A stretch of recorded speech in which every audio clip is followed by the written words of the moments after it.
আমার সফলতা শুধু আমার নিজস্ব সফলতা না, আমার সফলতা কিন্তু আমাদের প্রজন্ম থেকে প্রজন্মের যে মেয়েরা আছে তাদের কিন্তু সফলতার কাহিনী হবে।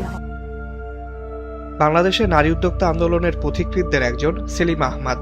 হাজারো নারীকে ব্যবসায় এগিয়ে যাওয়ার সাহস যোগানোর পাশাপাশি 2001 সালে তিনি গড়ে তুলেছিলেন দেশের প্রথম নারী উদ্যোক্তাদের সংগঠন Bangladesh women chamber of commerce and industry. তার নেতৃত্বে হাজারো নারী উদ্যোক্তা প্রশিক্ষণ, অর্থায়ন ও ব্যবসা সম্প্রসারণের সুযোগ পেয়েছেন।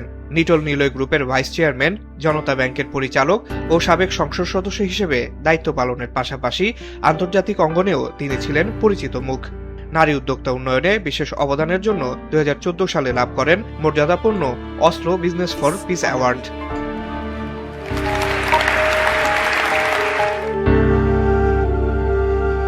গত 21শে জুন ক্যান্সারের সঙ্গে দীর্ঘ লড়াই শেষে ব্যাংককের একটি হাসপাতালে শেষ নিঃশ্বাস ত্যাগ করেন Selima Ahmad.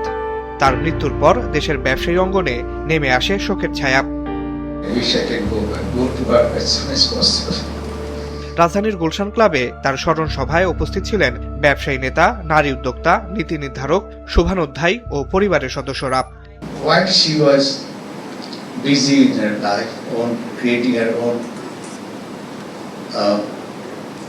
world, she did not forget the family, she did not forget the gardening, she did not forget even the rooftop garden that she was so proud of. সহকর্মীরা বলেন, নতুন নারী উদ্যোক্তাদের হাতে কলমে সহযোগিতা করাই ছিল সেলিমা আহমদের সবচেয়ে বড় শক্তি। তার পথ চলা আগামী প্রজন্মের নারী উদ্যোক্তাদের অনুপ্রাণিত করবে বলেও মত তাদের। Her greatest dream was never about herself. It was about the women of Bangladesh and all over the world, because she believed that economic empowerment allows a woman to have voice in her family, in society, and in the world, in public life.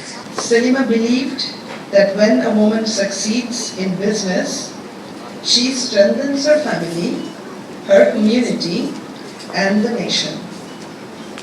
Through that belief, she transformed thousands of lives and built BWCCI into an institution that continues to inspire women entrepreneurs across Bangladesh. অনুষ্ঠানে BWCCI এর 25 বছর পূর্তি উপলক্ষে সেলিমা আহমদের স্মরণে ওই সেলিমা ক্যাম্পেইনের উদ্বোধন করা হয়। আয়োজকরা জানান, বছরব্যাপী এই উদ্যোগের মাধ্যমে নারী উদ্যোক্তা উন্নয়ন, দক্ষতা বৃদ্ধি, কর্মসংস্থান, নেতৃত্ব বিকাশ এবং মেন্টরশিপ কার্যক্রমের মাধ্যমে তার স্বপ্ন ও দর্শনকে এগিয়ে নেওয়া হবে। আসিফ ইকবাল খান, মাছরাঙা সংবাদ, ঢাকা।